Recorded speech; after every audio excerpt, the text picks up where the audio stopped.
বহু নাম জন্ম নামন্তে জ্ঞানবান মাম প্রপদ্যতে বাসুদেব সর্বম ইতি স মহাত্মা সুদুর্লভ। শ্লোকটা সবারই জানা, গীতার গান। ক্রমে ক্রমে জ্ঞানীজন বহু জন্ম পরে আমার চরণে শুদ্ধ প্রপত্তি সে করে। বাসুদেবময় তদা জগত দর্শন দুর্লভ মহত্তা সেই শাস্ত্রের বর্ণন। ভগবান পরমেশ্বর ভগবান শ্রীকৃষ্ণ ওনাদের আদি গোবিন্দ বলছেন যে বহু বহু জন্মের পর যখন জ্ঞানবান হয় তখন সে বুঝতে পারে যে ভগবান বাসুদেবের চরণাশ্রয় ছাড়া আর কোনো গত্যন্তর নেই, আর কোনো গতি নেই। তখন এই ভগবানের চরণে আসে। এক জন্মে কৃষ্ণ ভজন হয় না, আসে না। ব্রহ্মাণ্ড ভ্রমিতে কোনো ভাগ্যবান জীব গুরু কৃষ্ণ প্রসাদে পায় ভক্তিলতা। তা বিভিন্ন ব্রহ্মাণ্ডে জীব ঘুরে বেড়াচ্ছে, হ্যাঁ, চতুর্দশ ভুবন। আপনারা সবাই তো জানেন, এখানে সবাই ভক্ত। তো 14 ভুবন, আমরা এই ভূলোকে আছি। এই ভূলোককে ধরে উপরে 7টা লোক, ভূলোকের উপরে ভূবলোক, পিতৃপুরুষের কেন্দ্র, তারপরে স্বর্গলোক, তারপরে জনলোক, তপলোক, মহল্লোক, সত্যলোক, পিতামহ ব্রহ্মা। এই 7টা, আর নিচে আছে 7টা, অতল, বিতল, সুতল, তলাতল, মহাতল, রসতল, পাতাল। এই পাতাল লোকের দক্ষিণ ভাগে 28টা নরকের কথা সুখদেব গোস্বামী পাদ ভাগবতে বর্ণনা করেছেন। এই 14 ভুবনে জীব সাধারণত ঘোরাফেরা করছে, কিন্তু ভগবত ধামে এই 14 ভুবনের ঊর্ধ্বে পিতামহ ব্রহ্মা সাধারণত জড়জগৎ থেকে মানুষ কি করে একটু সকাম কর্মে আসক্ত, জাগতিক পূজা পার্বণ করে এই জগতে কিছু চাওয়া পাওয়া, সাংসারিক জীব কামনা বাসনা জর্জরিত, সকাম কর্মে আসক্ত। তো গীতায় ভগবান বললেন যারা এই সকাম কর্মের প্রতি আসক্ত বা বিভিন্ন দেব উপাসনা করছে তাদের বুদ্ধি কিন্তু প্রখর নয়। একটা কথা বলা হয়েছে, যেজন কৃষ্ণ ভজে সে বড় বুদ্ধিমান, আর যেজন মায়া ভজে সে বোকা। কাম এস্ত ঋত জ্ঞানা রূপদ্দন্তে অন্য দেবতা তং তং নিয়মস্থায় প্রকৃত নিয়তাশয়া। নাম নান কামনা বাসনা জর্জরিত হয়ে বিভিন্ন দেবতাদের স্বর্ণপন্ন হয়। সাধারণত বেদের কর্মকাণ্ডে আসক্ত সাধারণ জীব মানুষ। আর তাতে লাভ হয় কি, দেহি দেহি এই জগতে কিছু দাও আর দেহ অন্তে স্বর্গে যেতে চাই। কিন্তু ভগবান বললেন যে তারা হলো অল্প বুদ্ধি সম্পন্ন মোড়। দেবানো দেবযজ পিতৃ জানতি পিতৃব্রতা ভূতানি জানতি ভূতে যা ম জাহাজি নপি মাম। দেবতাদের উপাসনা করলে স্বর্গে যাওয়া যাবে, সেখানে কিছুদিন সুখ ভোগ করা যাবে, কিন্তু পুণ্য অনুযায়ী ক্ষীণে পুণ্যে মর্তলোকে বিসন্তি। পুণ্য শেষ, একদিন ওখানে থাকার অধিকার নেই। আবার এই মর্তে এসে জন্মগ্রহণ করা মানে জন্মহিত জরাবাদী চক্রে ঘুরপাক খাওয়া, বারবার বারবার চলছে। জাতস্বই ধ্রুব মৃত্যু ধ্রুবং জন্মহিত, এই চক্র চলছে। এর থেকে কি ত্রাণ, উদ্ধারের কোনো পথ নেই এই দুঃখ কষ্টের থেকে, এই জন্মমৃত্যু জরাবাদীর থেকে? হ্যাঁ, কি উদ্ধারের পথ নেই? তাও ভগবান বলে দিচ্ছে হ্যাঁ আছে। মামো পেত্ত তুকন্ত পুনর্জন্ম ন বিদ্যতে। যদি কেউ আমার সাধনা ভোজন করে আমার কাছে আসতে পারে তাহলে তার এই জন্ম মৃত্যু জরাবাদীর চক্র থেকে সে রেহাই পেয়ে যাবে। অনাদিকাল ধরে সে আমার কাছে দিব্য আনন্দে থাকবে। তাহলে সাধারণ মানুষ এইগুলো বুঝতে চেষ্টা করে না। এক জন্মে কৃষ্ণ ভক্তি হয় না, বহু বহু জন্মের পরে এই জ্ঞানটা আসে। বা যাদের সাধুগুরুর সঙ্গ করে, আমরা দেখেছি সব জায়গায় একই অবস্থা। এইখানে যারা আসছেন সবাই ভক্ত, আমি সাধারণত যা দেখতে পাচ্ছি। আর অনেক ভক্তের এখানে নিমন্ত্রণ আছে, দুটোর পরে দেখবেন ভক্তের সমাগম। তো সাধুরা কিন্তু প্রথম লাইনে আর বসতে পারবে না, এরকম অবস্থা হয় সব জায়গায়। তাহলে এই যে নিত্য ভাগবতম সেবায়া, প্রতিদিন এই ভাগবত শ্রবণ করতে হবে, অধ্যয়ন করতে হবে। তাহলে যদি সাধুর সঙ্গে একটু সকাল সকাল না এসে একটু শ্রবণ কীর্তন শ্রবণ না ঢোকে কর্ণে, তো কি করে আমাদের পরিবর্তন আসতে পারে? তো মহাপ্রভু বলছেন, এই তো ব্রহ্মাণ্ড ভ্রমিতে অসংখ্য জীবগণ 84 লক্ষ জড়িতে করায় ভ্রমণ। ব্রহ্মাণ্ডে অসংখ্য জীব 84 লক্ষ জনই ভ্রমণ করে বেড়াচ্ছে, তার মধ্যে মনুষ্য জাতি অতি অল্পতর। এই যে 80 লক্ষ প্রজাতির জীব, 4 লক্ষ বলা হয়েছে মানব জন্ম ধরা হয়েছে। তো এই মানুষ কিন্তু কম, কীট পতঙ্গ পশু পক্ষী জীবজন্তুর থেকে। তার মধ্যে মনুষ্য জাতি অতি অল্পতর। মনুষ্য মধ্যে আছে পুলিন্দ, ফুলখস, বৌদ্ধ, শবর, অনার্য জাতিগুলো। তো বেদ নিষ্ঠ মধ্যে অর্ধেক বেদ মুখে মাত্র মানে, বেদ নিষিদ্ধ কর্ম করে ধর্ম নাহি গণে। আমরা যদি বলি আমাদের মূল ধর্মগ্রন্থ কি, বেদ। তা বেদ তো এটাও বেদ, বেদের অনুগামী গ্রন্থ, এটা বেদ না নাকি? বেদ মানে তো সেই দিব্য জ্ঞান ভাণ্ডার। তো ব্যাসদেব আপনারা জানেন, আপনাদের কাছে কি বলবো, কি মার কাছে মহাভারত করলেন ব্যাসদেব, করেও তার বাসনা অতৃপ্তি। এই গীতাই প্রথমের দিকে আছে। দেবর্ষি গুরুদেব নাম করেছেন। গুরুদেব জিজ্ঞাসা করেন যে বৎস তোমার ভজন কুশল? না গুরুদেব, আমি স্বস্তি পাচ্ছি না। তুমি স্বস্তি পাবা না, তুমি জীবকে বিভিন্ন মুখে করে দিয়েছ, বিভিন্ন পুরাণে বিভিন্ন তত্ত্ব ঢোকাইছে। তো প্রথমে তো 18 খান পুরাণ হয়নি, 17 খান পুরাণ হয়েছে, 106 খানা উপনিষদ। তারপরে প্রথম হলো বেদের ভাগ, বেদকে বিভাগ করলেন, তাই তো ব্যাসদেব। বেদে একটা বেদ ঋগ্বেদ, সাম, যজু, অথর্ব ভাগ করলেন। তারপরে 17 পুরাণ, 6 খানা উপনিষদ। মহাভারতকে বলা হয়েছে পঞ্চম বেদ। বলা হয়েছে যা আছে ভারতে তা আছে মহাভারতে, না এটা একটা কথা বলা আছে না? তো যাই হোক, এত কিছু করার পরেও অতৃপ্তি। 6 খানা পুরাণ সাত্ত্বিক, 6 খানা রাজসিক, 6 খানা তামসিক। বিভিন্ন পুরাণে বিভিন্ন তত্ত্ব ঢোকানো আছে, মানুষ বিভিন্ন মুখী হয়ে যাবে। তা তুমি শান্তি পাবা কি করে? তাহলে গুরুদেব কি করব, উনি শ্রীমদ ভাগবত 4 শ্লোকে 4টে শ্লোক বললেন, এই 4 শ্লোকে ভাগবত দান করলেন। তাহলে পরিপক্ক বুদ্ধিতে, পরিপক্ক জ্ঞানে গুরুদেবের নির্দেশে ভাগবত প্রণয়ন করেন। অন্যান্য গ্রন্থে ভগবানের সম্পর্কে, তার ভক্তের সম্পর্কে ডিটেলস আলোচনা করেননি, সামান্য একটু টাচ দিয়ে গেছেন অন্যান্য পুরাণে।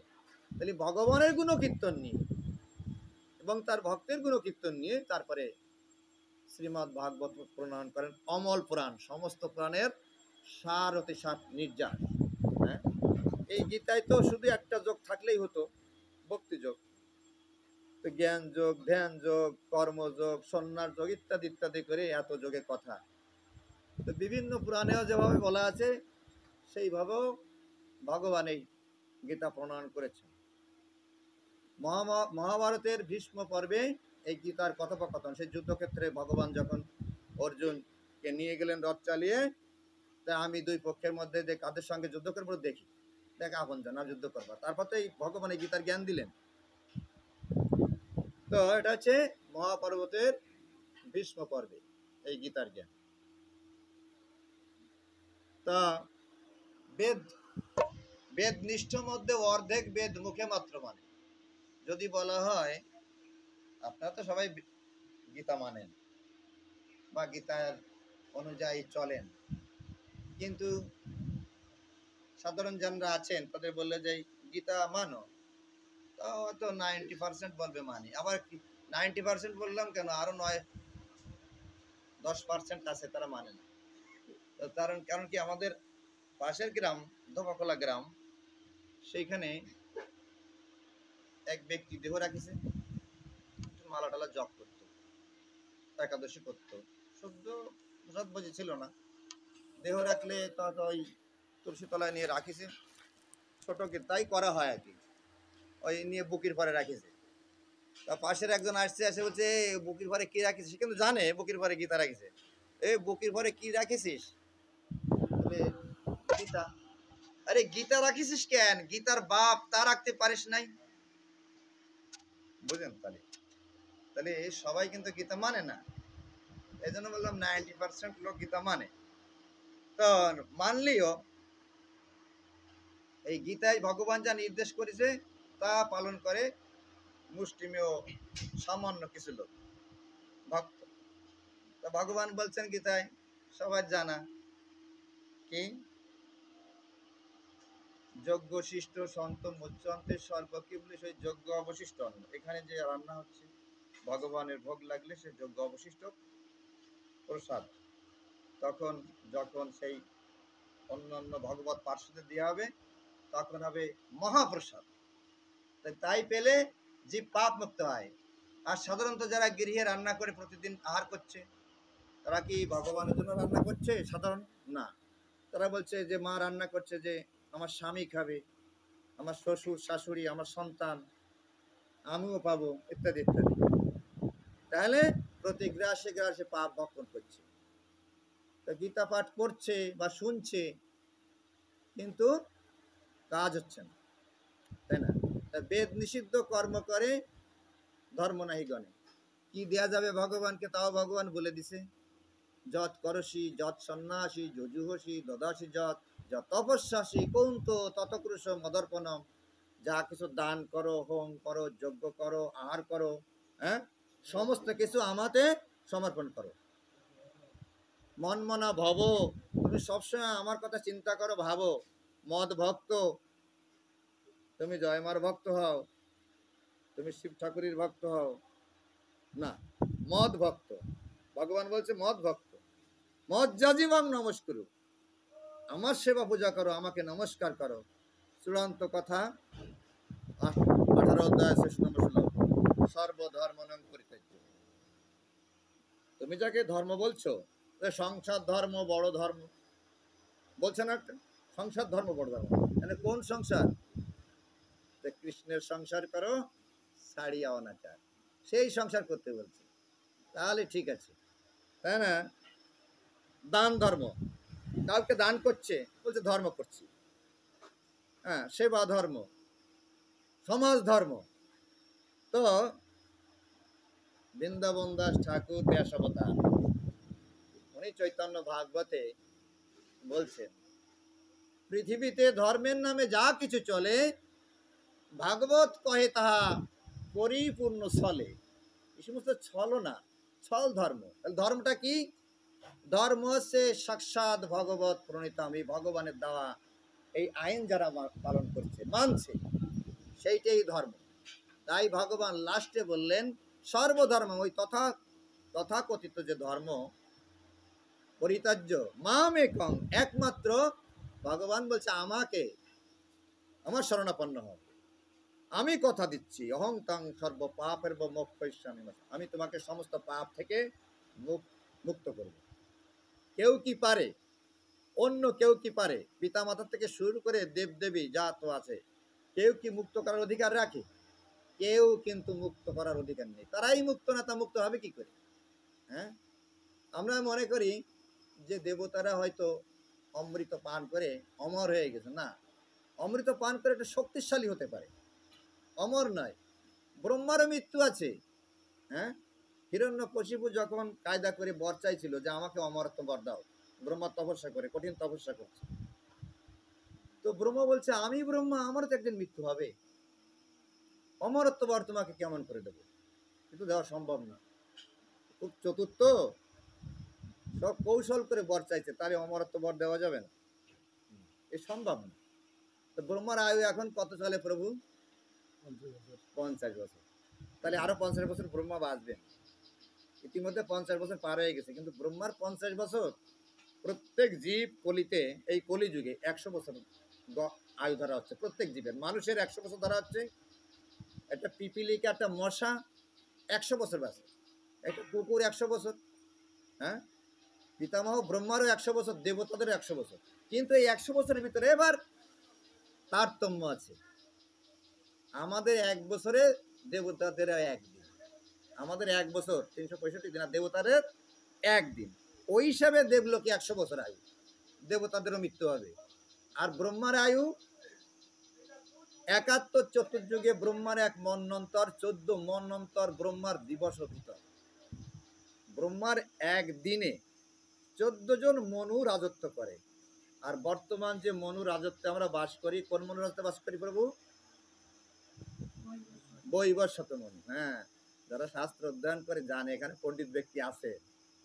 তা বৈবস্বত মনু, সপ্তম মনু রাজত্বে আমরা বসবাস করছি। এক এক মনু আয়ুষ্কাল কত? 71 চতুর্যুগ।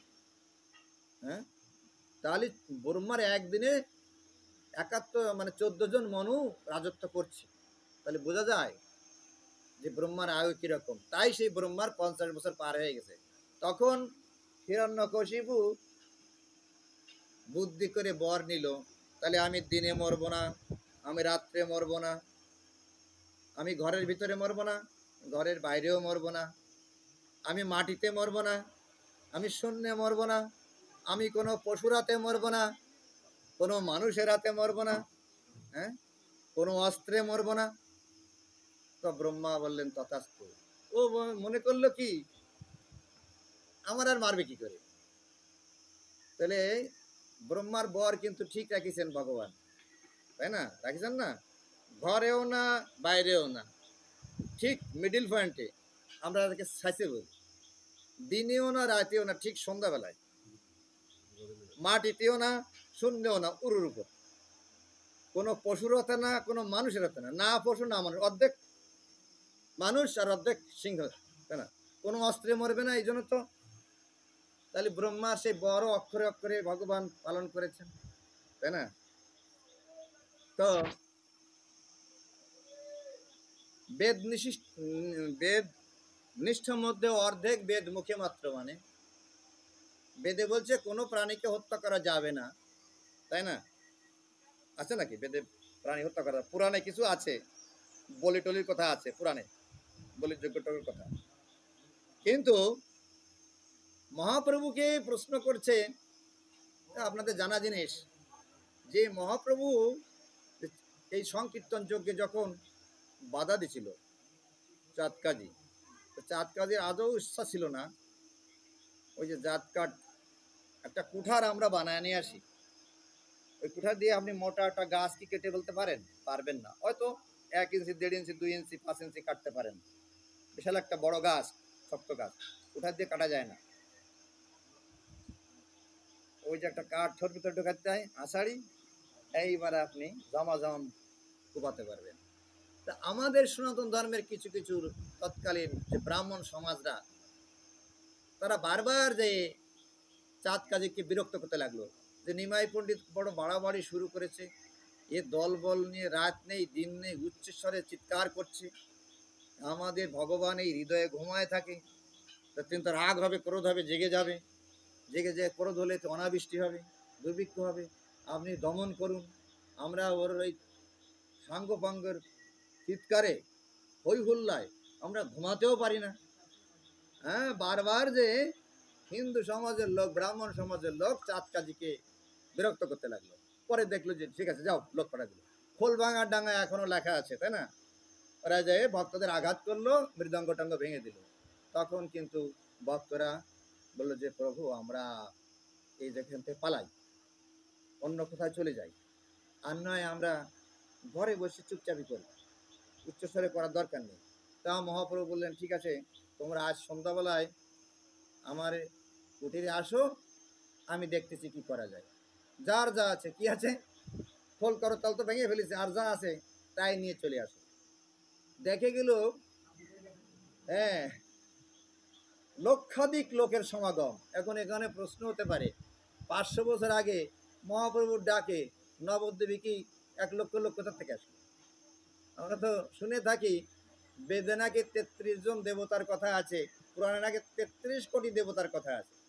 তো দেবতারা ভগবানের লীলায় অংশগ্রহণ করার জন্য মনুষ্য রূপে এসে যোগদান করলেন।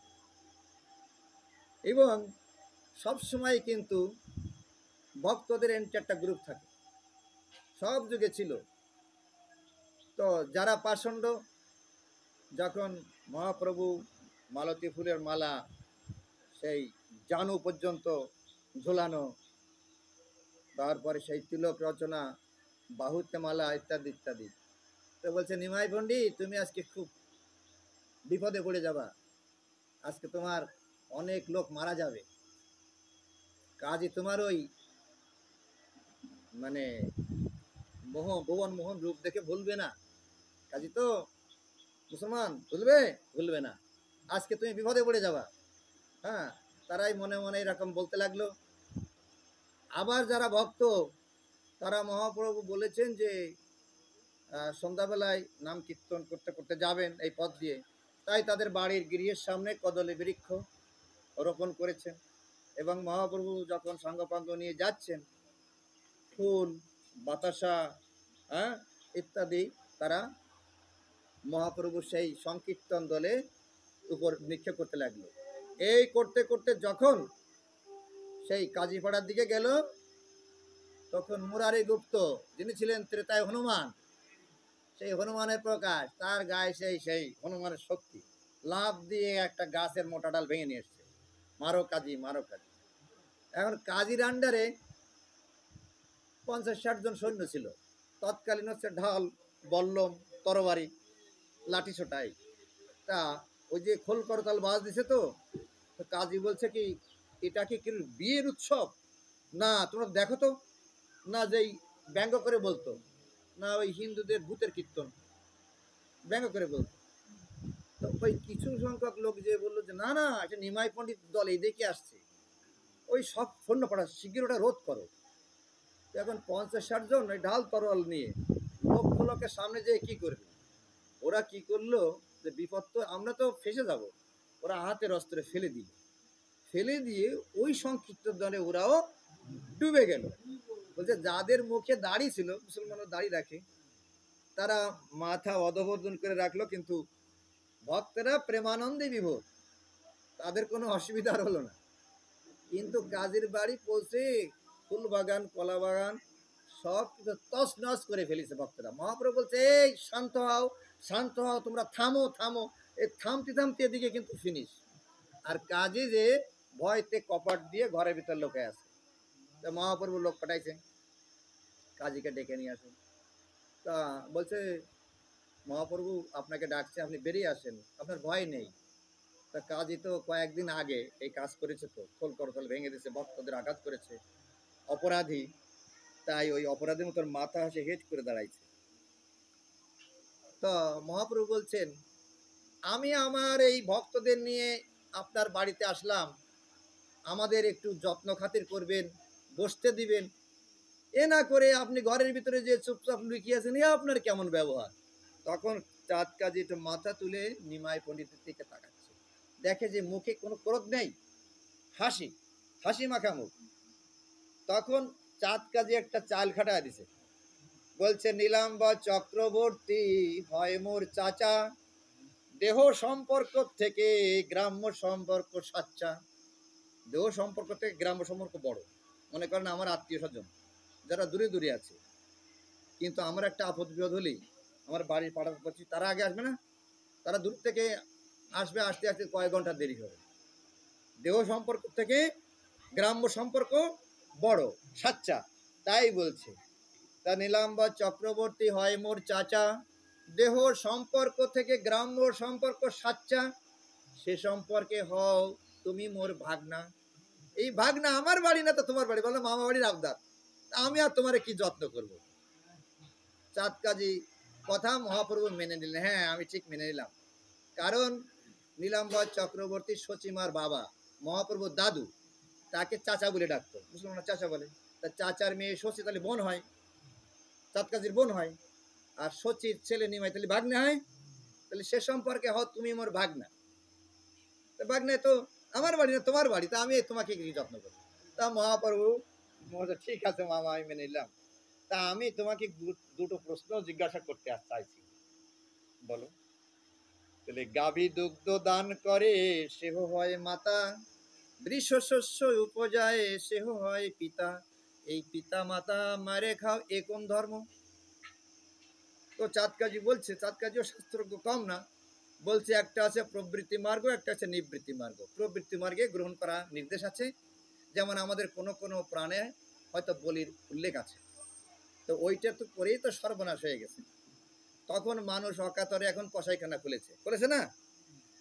যে মানুষ রজগুণ তমগুণে আশ্রিত, তাদের যদি বলা হয় আমরা যদি এখানে বলি যে কালকের থেকে আপনারা মাছ মাংস খাবেন না, শুনবে তারা? শুনবে না। কত বলে আপনারা ভাবতেছেন না দলে আনতে, কিন্তু শুনবে না। তাহলে কি করা হয়, যে বছরে একদিন কি দুইবার ওই নিকৃষ্ট যে জীব আছে, নিকৃষ্ট অর্থাৎ ছাগ, এই বলি দিয়ে তোমরা সেইটা নিতে পারো। এইরকম করে তো সমস্যা হয়ে গেছে। তাই তো আরে বলে যাচ্ছে প্রচার করতে, কিন্তু সম্পূর্ণ আমরা আমাদের শাস্ত্র গ্রন্থে পাই ৯ নম্বর অবতার বুদ্ধ অবতার, কিন্তু সম্পূর্ণ সেপারেট ধর্ম হয়ে গেছে। এখন বলে লাভ নেই, আমরা বুদ্ধদেবের সেই উৎসবটাও পালন করি না। কারণ কি, তারা সেপারেট ধর্ম। বেদ না মানিয়া বৌদ্ধ হইল নাস্তিক। বেদ কেন মানেনি? ওই যে বৈদান্তিক কিছু কিছু পুরাণে ওরা বলল যে হ্যাঁ আমাদের তো ইয়ে আছে, যজ্ঞর কথা আছে, বলির কথা আছে। তো বুদ্ধদেব বললেন যে ওই বেদ বা ওই পুরাণ আমি মানি না। কি মানে না? তাহলে নাস্তিক, ওনাকে স্বীকার করলো না। তাই কিন্তু বুদ্ধদেব থেমে থাকেনি। এখনো 750-800 কোটি মানুষ যদি পৃথিবীতে থাকে, তা বুদ্ধের সংখ্যা মনে হয় 50%-এর বেশি। হ্যাঁ, হিসাব করে দেখেন। মানে এখন মায়ানমার বৌদ্ধিস্ট, যে নিবৃত্তি মার্গে নিষেধ আছে, প্রবৃত্তি গ্রহণ করা যায়। আর আমার যে শাস্ত্র তাতে গ্রহণ করার নির্দেশ আছে। তখন মহাপ্রভু বললেন তোমার যে শাস্ত্র কত বছর আগে তৈরি হয়েছে? 1400 বছর না কত? আর আমাদের কোনো সাল তারিখ নেই। সনাতন ধর্মে কোনো সাল তারিখ আছে, আদি অন্ত আছে? নেই। তবে আগে তো এই গ্রন্থগুলো লিপিবদ্ধ ছিল না। বেদের অপর নাম শ্রুতি। গুরুদেব বলতেন শিষ্যকে, শিষ্য তার শিষ্যকে বলতেন, মনে রাখতো। কলিযুগের প্রভাবে মানুষের আয়ু, স্মৃতি, মেধা কম, কলপ্রিয়, চিন্তাক্লিষ্ট, ব্যাধিগ্রস্ত, নানান দিক দিয়ে উপদ্রতা। তাই ভগবান দেখলেন যে এটা সংকলন করার প্রয়োজন। তাই ব্যাসরূপে অবতীর্ণ হয়ে ভগবান এইগুলো করলেন। হ্যাঁ, বলছে আমি মুনিদের মধ্যে ব্যাস, দেবর্ষির মধ্যে নারদ।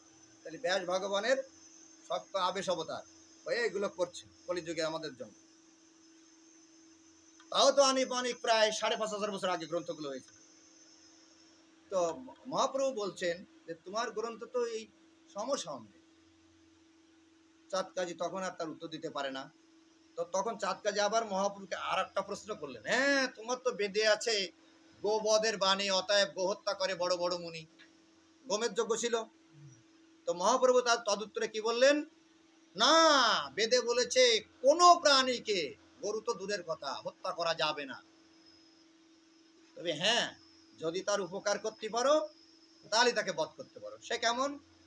তাহলে বৈদান্তিক যুগে ব্রাহ্মণরা ছিল সদাচারী, বাক্যনিষ্ঠ, জিতেন্দ্রীয়, একটাও মিথ্যা কথা বলতো না। তাহলে তাদের মুখ দিয়ে যা বেরোতো তাই শাস্ত্র হয়ে যেত। তো যে সমস্ত গরুগুলো, গরু বাসে কত বছর জানা আছে? আছে, সবার জানা আছে, কিন্তু আর মনে পড়ে না। গরু 22 বছরের বেশি বাঁচবে না। এই দেখেন আমাদের এত, এই যে জ্যোতিষী আছে, ওই পঞ্জিকা, ডাইরেক্টরি পঞ্জিকা খুলে দেখা যায় জ্যোতিষী অমুক, অমুক জ্যোতিষী, অমুক তর্কালঙ্কার, অমুক বাচস্পতি, অমুক অমুক আছে না, কিন্তু একটা মেয়ে এলো খনা, তার যে কিছু বাণী তা কিন্তু কেউ উপেক্ষা করতে পারে নাই, যেটা খনার বচন বলা হয়। নরা গজা বিশেষ হয়, তার অর্ধেক বাসে হয়। নর মানে মানুষ, আর গজ মানে হাতি। 120 বছরের বেশি বাঁচবে না কলিতে। কলিতে 120 বছরের বাঁচবে না। সত্যযুগে 1 লক্ষ বছর বাঁচত। তা 10,000, 1 শূন্য মাইনাস, আর দাপরে আর 1 শূন্য মাইনাসে 1,000, আর কলিতে আর 1 শূন্য মাইনাসে 100 বছর ধরা হয়। কিন্তু কণা বলছে যে নরা গজা বিশেষ হয়, নর মানুষ আর গজ হাতে 120 বছরের বেশি বাঁচবে না, তার অর্ধেক বাঁচে হয়। হয় মানে ঘোড়া 60 বছর বাঁচবে ঘোড়া, 22 বলদা 13 ছাগলা। 22 বছরের বেশি পরীক্ষা করে দেখবেন, গরু একটা পুষিয়ে 22 বছরের বেশি গরু বাঁচে না, 13 বছরের বেশি ছাগল বাঁচে না, তার অর্ধেক বড়াও পাগলা, 6.5 বছরের বেশি শুকর বাঁচবে না। এটা একেবারে ধ্রুব সত্য, জ্যোতিষশাস্ত্র, জ্যোতিষ বিজ্ঞান। তা সেই বৈদিক যুগে যে সমস্ত গরুগুলো বৃদ্ধ হয়ে যেত, মনে করেন 18 বছর 20 বছর বয়স হয়ে গেছে, এখন সে চলতে পারে না, দুর্বল হয়ে গেছে, সেই বৃদ্ধ গরুগুলো যজ্ঞ অগ্নি জেলে বলি দিয়ে আহুতি দিত। আহুতি দিলে ওই যজ্ঞ অগ্নির থেকে একটা বাচ্চা গরু হৃষ্টপুষ্ট বেরিয়ে আসতো, তার উপকার হতো না? বৃদ্ধ হয়ে গেলে উপকার হতো। কিন্তু এই কলিযুগে সেই রকম শক্তি সম্পন্ন কোনো ব্রাহ্মণ নেই, এই জন্য ওই বৈদিক যুগের যজ্ঞ নিষেধ। আমাদের ধর্মটা হচ্ছে যুগ উপযোগী। এখন যদি কেউ ধ্যান করতে চায়, 2-1 জন হয়তো সাকসেস হতে পারে, কিন্তু 100 জনের মধ্যে 99 জন পারবে না। আরে আপনি আপনি আর্নি করতে বসছি, সন্ধ্যাবেলা মশা এসে কামড়া, সাপ চলে যাবে না ওখানে? যাবে কিনা, তাই না? তা যোগাসন কি অত সস্তা? গীতায় বর্ণনা আছে, মেরুদণ্ড সোজা রেখে, গ্রীবা অনর রেখে, চক্ষু অর্ধমুদ্রিত রেখে, কুশাসনে বসে অতি আহার, অনাহার, অতি নিদ্রা, অতি জাগরণ কোনোটাই যোগ সাধনা হবে না। নাসাগ্রে দৃষ্টি নিক্ষেপ করে চক্ষু অর্ধমুদ্রিত রেখে, গ্রীবা অনর রেখে সেই ধ্যান করতে হবে। হ্যাঁ, তাহলে আমাদের তো বাঁচিয়ে দিত, এই কলিযুগে পারে না বোধহয়, ওই যজ্ঞ কলিযুগে বন্ধ। তোমরা জিয়াইতে নার বদমাত্র সার, নরক হইতে তোমার নাহিক নিস্তার। গো অঙ্গে যত লোম তত সহস্র বৎসর, গোবধি রৌরবেতে পচে নিরন্তর।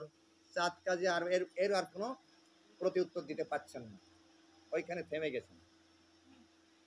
পাবেন কোথায়?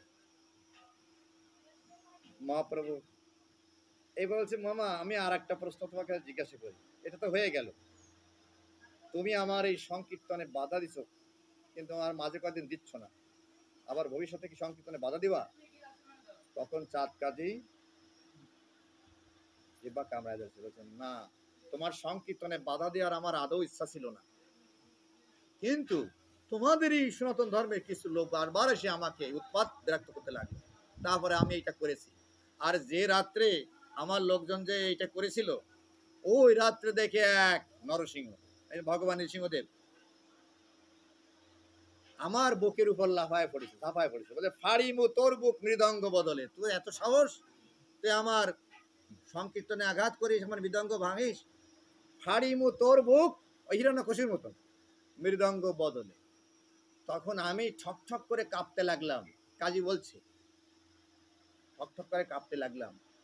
তখন সেই নৃসিংহদেব আমাকে বলল, ঠিক আছে, তুই নিতান্ত ভয় পেয়ে গেছিস, আজ তোকে আমি ছেড়ে দিয়ে গেলাম, কিন্তু ফের যদি কশ্চিন কালে তুই এইটা করিস, তোকে একে আর জীবিত রাখবো না।